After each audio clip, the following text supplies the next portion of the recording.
Okay, I apologize for all the misunderstanding. I left all those instructions for the lab. As of this lecture, this lab will be a demo. I'm going to nix it. In other words, nothing is due. I do apologize to the couple of you who have probably tried to attempt it, but I'm going to walk through this with you, and you are going to play with it and walk through it. There will be a couple exit ticket questions related to it, but there is no assignment due from this lab after all, despite all these instructions. So let me go ahead and take you to it now. You go to classwork, week 1, day 4. This was the lab for the week.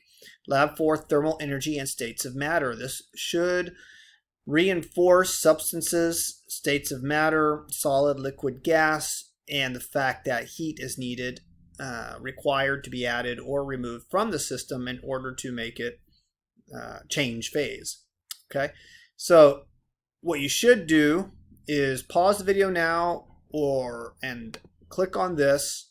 The one thing I do want you to do is at least open the thermal energy and states of matter, and I want you to read through the states of matter. How does thermal energy affect the state of a substance? Go to some background, which should reinforce some ideas from your readings and notes, the objectives of the lab, and probably even reading through the procedure will give you a good clue when you're playing around with this. Okay, so that's step 1. And if you haven't done so, pause this video, go back, and read that. Okay, that being done, welcome back. Go ahead and click on the link. This will open up the lab. And at this point, it might be blocked. It's Adobe Flash, I believe, and you can usually control unlock, or up here in this corner or over here in this corner there's a little symbol. You can unblock it. I already did that. I apologize. I should have waited to put that on video as well. You may have to unblock first, and otherwise you'll just see a gray screen. If you can't get through it, that's fine. You might be able to see some of it here. Okay. Other browsers, just depends on what browser you're using. You might have to click over here. Okay, but once you unlock it, this is the picture you will see. You see all this writing here? That is what's in that document, which you should have already read before coming here. Okay, so if you notice, how does thermal energy affect the state of a substance is the same thing as was in the previous document. Right there. I just printed it out on a PDF for you so it'd be easier to read than scrolling through this. Okay, what we want to do, probably first thing is watch this video. Again, if you are able to, go watch this, pause this video. Take that back. I'll go ahead and play it here just in case some of you are not able to open it on yours. So we're going to be patient. This is about a 2-minute video and try to listen carefully. Every element has certain properties. Elements can be tested in many ways to learn about their properties. The density of a substance is calculated by first recording the mass of the substance, and then measuring the volume of water displaced when the substance is put into the graduated cylinder. Some of my physical system students ought to be remembering this right now. Woohoo! Fond memories. Yeah. So they put it on the mass scale. You got a weight, you got a volume, and you figure out density. And density is, as the lecturer will tell you next week, a physical property of all matter.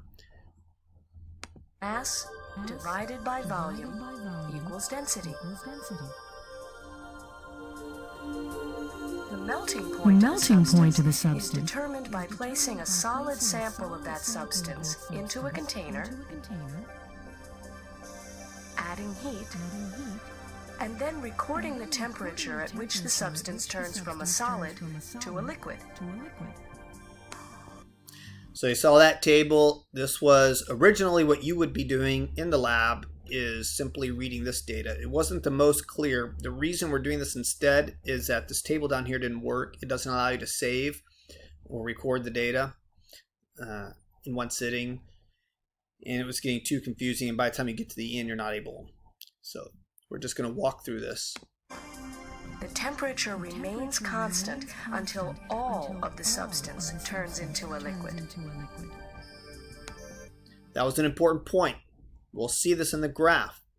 But they said the state stays constant until it hits a particular temperature. Then it either melts or goes to a gas or whatever phase it's in. Okay, so what you see is it quickly goes to gas, or it quickly goes to a liquid, or it quickly goes to a solid. It's not gradual. It's within a very narrow range. Again, we'll see that. And if you rewind this just a little bit, right here, 42.5, 44.5, 46, 48, 48, 48, you see right here. So once that change occurs, it remains in that state. In this case, melting point, it's going from solid to liquid for a while. Okay, continuing. Turns into a liquid.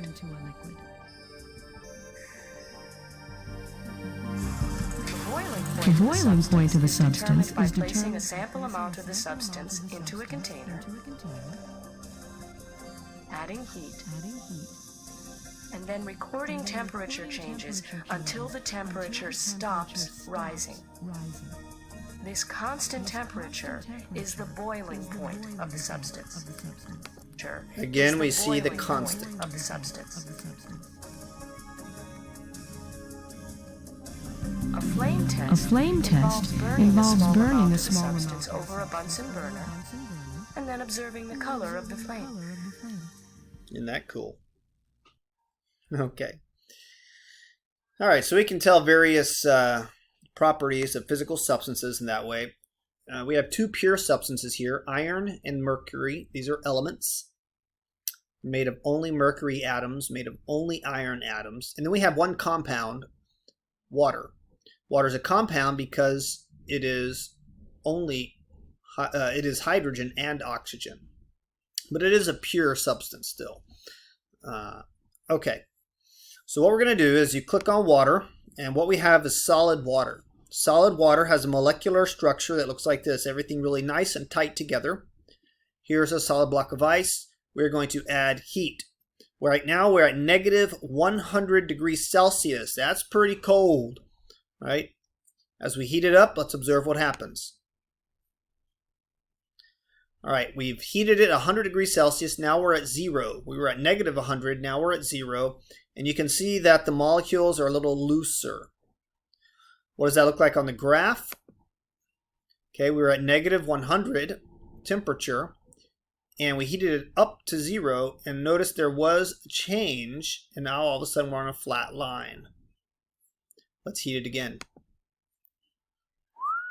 Notice those molecules and the gas.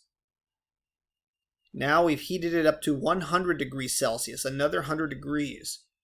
Molecules are much looser together. No longer is it a liquid, now it looks like it's gas. And let's see what that looks like on a graph. So at at negative 100 degrees to 0, there was a change in state in a very short amount of time. And then it stayed that way until we got up to 100. So during all this time, it remained a liquid, and now all of a sudden, it's a gas. Let's heat it again.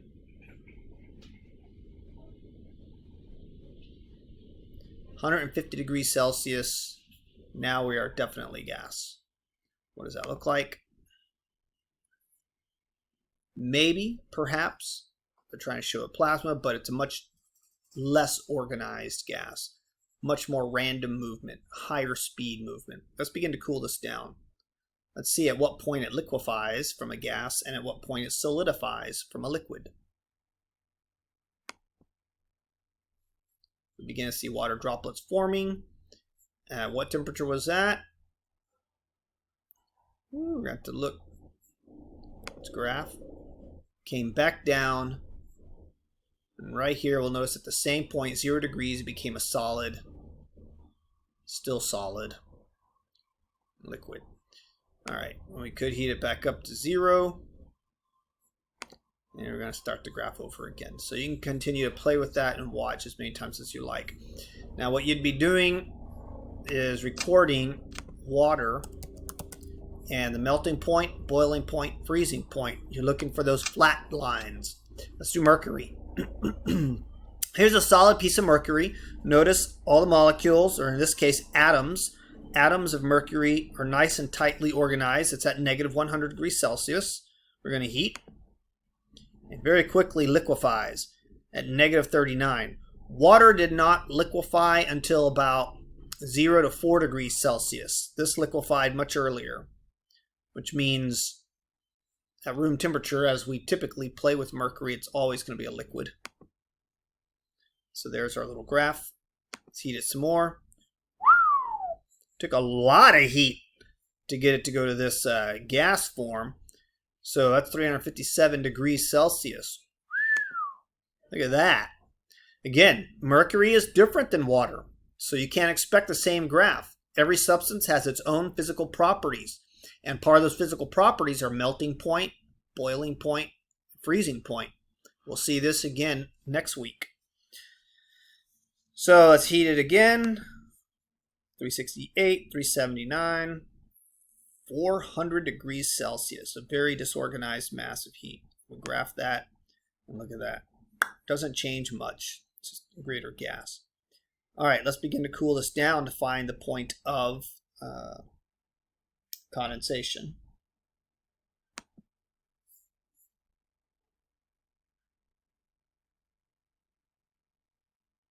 There we go. So we have now back to a solid. We look at our graph and we can see that was way down here. So record your temperature for which it becomes a solid, and that's going to be at about negative 50. That looks like the freezing point for mercury, negative 50. So that's what you would put over here. You'd put in mercury, freezing point, negative 50 degrees Celsius. Okay. Again, that's hypothetical. You're not having to do this. I'm just showing you what you would be filling out in your chart. Last element, iron. We have solid iron in our heat box. Again, you'll see the pure atoms of iron all interlocked together, nice and tight. We're at 500 degrees Celsius, and it's still a solid. What? Well, anyone who's tried to melt down iron knows that iron is very hot. If you had me for physical systems, oh no, sorry, I take that remark back. We're not able to do this lab, but in the lab you would be doing, had we been meeting face to face, last time we did chemical systems, we tried to heat and melt iron, and we couldn't get a fire hot enough to melt the iron. Some did come together, but we didn't really melt it into a liquid iron. It'd have to get really hot, as you can see, 1500 degrees Celsius. What does that look like? Notice we started at 500. So we don't need to go to negative degrees Celsius because we know at room temperature iron is already a solid. We heat up to 100, it's still a solid. 200, it's a solid. So we went ahead and started at 500. So mercury was a liquid way before this. Remember that? Iron still solid. So let's heat it up further. We got liquid iron, molecules moving around, some of it going to gas. We look at the graph now. Look at how high those temperatures are getting. We're at 3,000 degrees Celsius almost. And higher? Very disorganized. Gas is contained in here. To look at that graph, it goes up just a little bit more, but remains a gas. It doesn't change. It's not flattening out like this. These are phase changes right here. This is where you're at a state of solid, state of liquid, and now state of gas. So let's begin to cool it. Molecules or atoms slow down. They get closer together. It reliquefies as you cool it at 500 degrees Celsius. So what are we going to see? Right there, 500 degrees Celsius. Once again, it's a solid. It was a liquid at about 1500, and it was a gas at about 3000. So those are the three temperatures you would record for element iron. Nothing else except iron will have this type of a graph. Okay? And of course, you can repeat this as many times as you like until you catch the trend. And that's it. You are just to kind of observe those graphs, record those readings to get the idea that every substance has a particular melting, freezing, and boiling point. That is melting, boiling, and freezing point. Okay? And you will not have to do that any longer. The journal questions were right here. This is the 1, the 2, 3, and it would be causing you to predict what would happen as heat was added or removed. You want to be able to answer this question. This is a kind of a question I'll put on the exit ticket. What will happen to the state of a substance, the atomic or molecular activity, and the shape of the graph when thermal energy is added, that is, when heat is added? Similarly, what would happen when heat was removed, and whether you're going from a solid or a liquid.